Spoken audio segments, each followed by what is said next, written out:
I'm not going to talk about chemical polishing, I'm going to talk about electron beam polishing. The approach is to use an electron beam to literally polish the interior of the cavity by a thin surface melting, and with the hope that will eventually get rid of chemical processing. Let's see. The Thomas Jefferson Lab here is I don't know whether it's collaborator number 20 to 20 or 25. I lost count after about 20. So Larry seems to be tied to so many people. It's hard to keep track of what he's doing. Usually when I call him, he tells me, call me back in a few minutes. It's sometimes hours to never. So I have to call him the next day again, and then he can't remember what it was.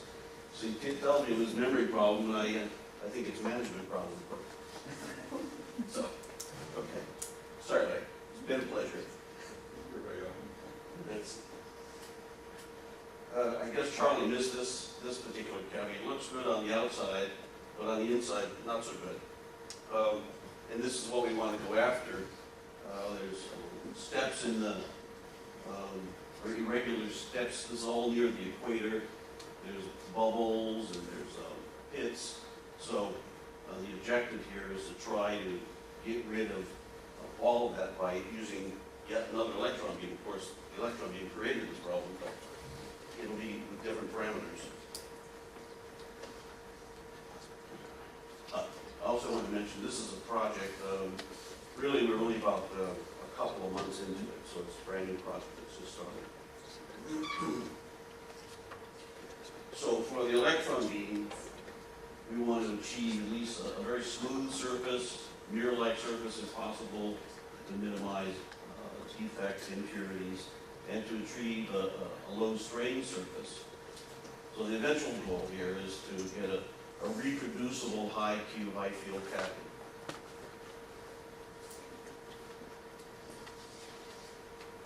So one of the things we don't know is what beam parameters should we use, and the type of gun we're going to use needs to be able to go inside the cavity, which we don't have such a gun, but we need to design that gun, except we don't know what the parameters are. So the first thing is we're going to use like a Siaki welder gun and get a scoping of the parameter space and then design a gun around that.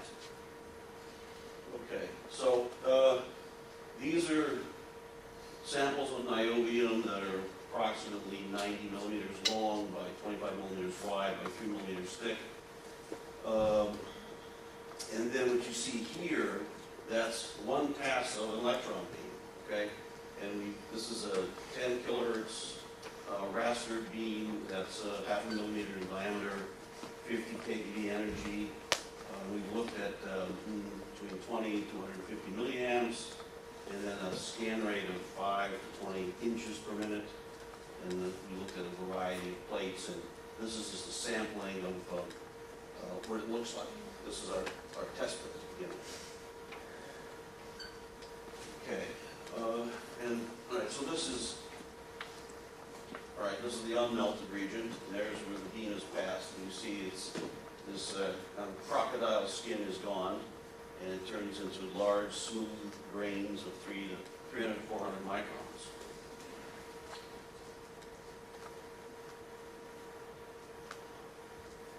Okay, looking at a broad map now, and this is a grain, and you see some deviation of order, well, a few degrees. This is over 100 to 300 microns. And what I'm going to try to do is to tie the flatness, if you will, and smoothness to beam parameters. And see, so this one, okay, this is now actually a lower heating rate, and you can see that now the deviation is actually dramatically dropped here down to in the maximum of 2 degrees. And what I'm calling the heating rate is in here, basically, by scanning faster at this point with a given current. And this is no chemical etching whatsoever. And this is a little different strategy. Here, it's a double pass. It's half the current. or roughly half the current, 24 milliamps. Again, a very fast pass, and again, a little bit more improvement. So, again, there's no systematic study yet, but this is, I would call a fishing expedition, just to try to find the territory where to work in. And to give you a comparison, this is near the equator of a deep drawn cell, so you get angular rotations almost 20 degrees. Now to look at this in comparison, this is the deep drawn cavity. This is a plot of the maximum grain deviation and like a distribution function. So this is all the electron beam process samples, and that's just a mechanically deformed result. Okay. Now,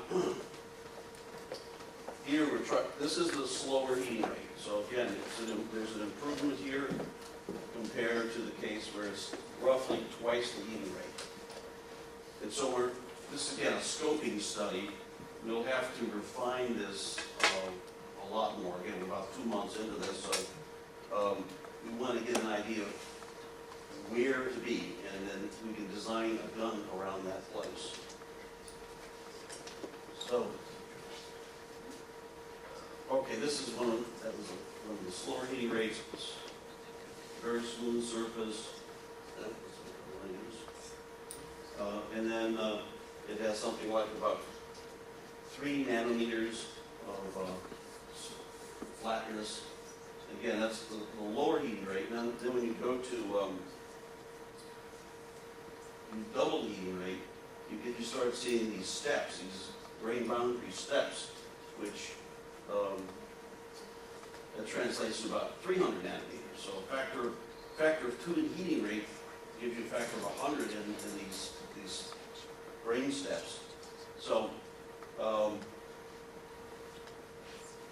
it gives us a bound at this point of where to work. And then we moved on and went ahead and processed a half cell. That's the result of the half cell. So you see all these concentric rings. And I think we'd like to do a little bit better job than that in terms of making it smooth and flat. And then this was actually, as a worst case test, welded together. Of course, that's not what you want to do. You want to weld it, then process it. But here we processed the halves and then welded it to see what the output would be. And I think that gave a Q around 3 times 10 to the 9 at about 8 megavolts per meter. But again, that's not the way we plan to do it. We want to have a gun inside and process the whole surface after it's all welded together. All right, so we have an indication now that lower heating rate is better for giving us a smoother surface, a low strain surface. So this gives you an idea of what the beam parameters are, and we can design now a gun around this. Okay, so the criteria, we're looking at two different types of strategies in gun design. One is ballistic focusing. There's no magnetic field at where the electrons are born, or the opposite case is that you have a magnetic field right at the place of birth for the electrons. So the criteria we want to impose on the gun is we want to be able to process the surface of the cavity from the iris to the equator, and of course all the way around the circumference. You like to prevent niobium vapor from creating arcs. It needs to be able to tolerate the reduced thermal radiation load from the cavity, and of course the filament itself. So we try to design a gun in the 50 kilovolt range up to 200 milliamps with a spot size of around 1 millimeter and a focal length of somewhere between 30 and 100 centimeters. It could be more than 100 centimeters. You could go several meters in one case with the magnetized beam, but 30 centimeters is kind of a minimum to stay away from the arcing problem.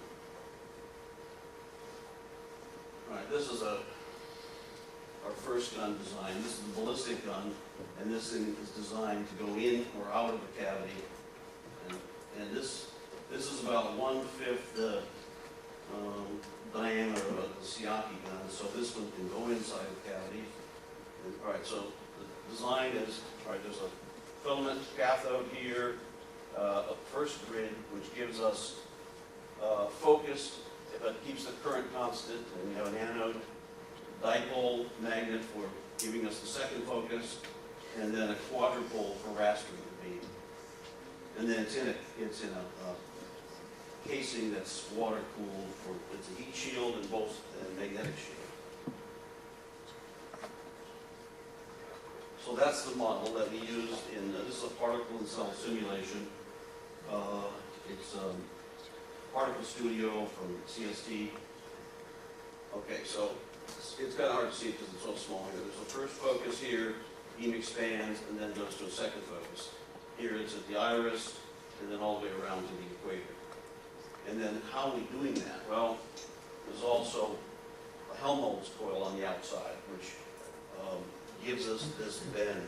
Okay, this is ballistic beam now. And when you want to do the circumference, either you rotate the cavity, you do not rotate the gun, it doesn't do anything, that's a mistake there, or you rotate the Helmholtz coils. And then you can move that system down to go to the next cell, et cetera, et cetera. And then this gun can go all the way inside with a number of cells you have. Okay, and this is the second strategy, much simpler gun. Okay, all you have is the cathode, anode, and a grid. There's a electrical insulator there. And now this time we have a solenoid outside. And let me go to the next picture. Okay, now this might be a little hard to see, but so this is the solenoid. There's the beam going to the equator. And then this is a bucking coil. So particles, when they're born at the cathode, are basically they got fixed angular momentum, and they're tied to magnetic field lines. And they just follow the field lines, and that's all we're doing here. We're moving this coil here, this bucking coil, and so we go from the equator to the iris here. And also you can, for fine tuning, you can just change the current in the bucking coil and scan the cavity all that way. We don't know what the optimal way is right now. The first thing was, let's look at some different options, and then we can weigh out what we're going to do. We'll probably build this gun first and build the second gun. We'll have to try both out. Okay. So, we've found a set of beam parameters that looks reasonable for giving us a smooth surface, a strain-free surface. We'll have, and that's something we can design the gun for and have enough tolerance in the gun so that if it turns out we need to have a little more current or whatever, we can do that. And of course, to keep constant beam power on target, you have to be computerized to do that. But in addition, we'll need, at this point, we're going to need to examine more samples just to have a little better systematic study before we start cutting metal for a gun and a vacuum system. Okay. That's it.